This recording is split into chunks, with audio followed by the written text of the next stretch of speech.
I'm Moira Satre. The first time I ever experienced any stigma in my life with addiction was during my son's struggle with drugs, which spanned 13 years. I was very reluctant to talk about it with anybody other than my husband and my two other sons. I just was really afraid about what people would think of me, that I'd be viewed as a failure.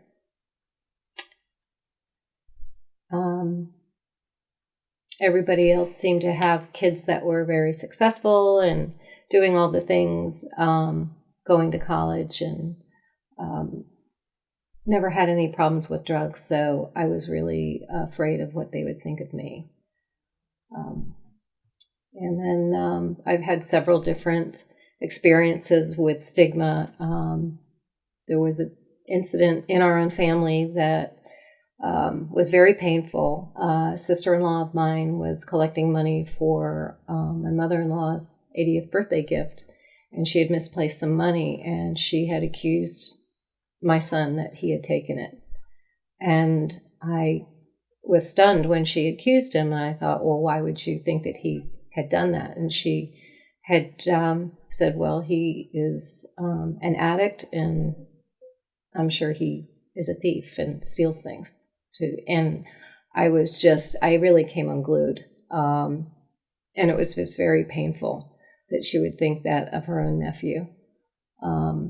So that was very difficult, and it was hard for him to accept that his own family thought that of him. Why don't you talk to me about why you decided to create the organization? Well, what the function is. About 2 weeks after Bobby died, I went back to work and realized very quickly that I didn't feel like I belonged doing that anymore. I'm a registered nurse, and I had worked for this practice for 17 years. I'd been practicing nursing for 37 years.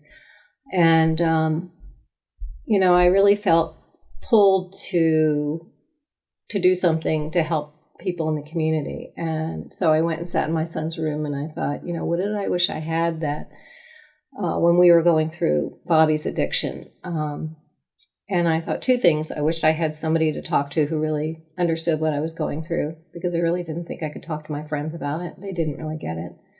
And the other thing was an easy way to find help, because I felt like I would spend hours and days on the computer searching, and it took me to places all over the United States and nothing locally.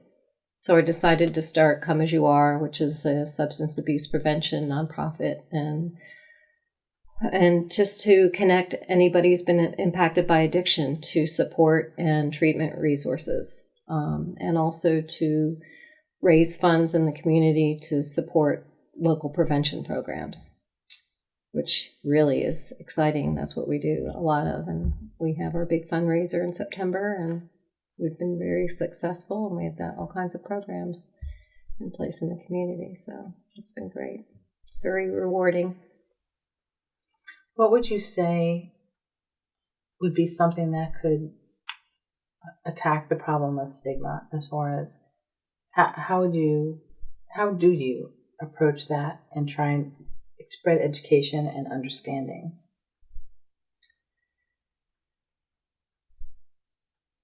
Well, that's a tough one. I think definitely what the paper has done has really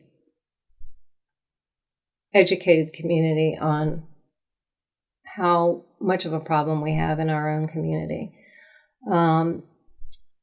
A recent article with pictures of different people who have passed away in our community, very promising young people talking about what they did with their lives, putting a face on addiction, and realizing that, this really could be anybody's child, brother, sister.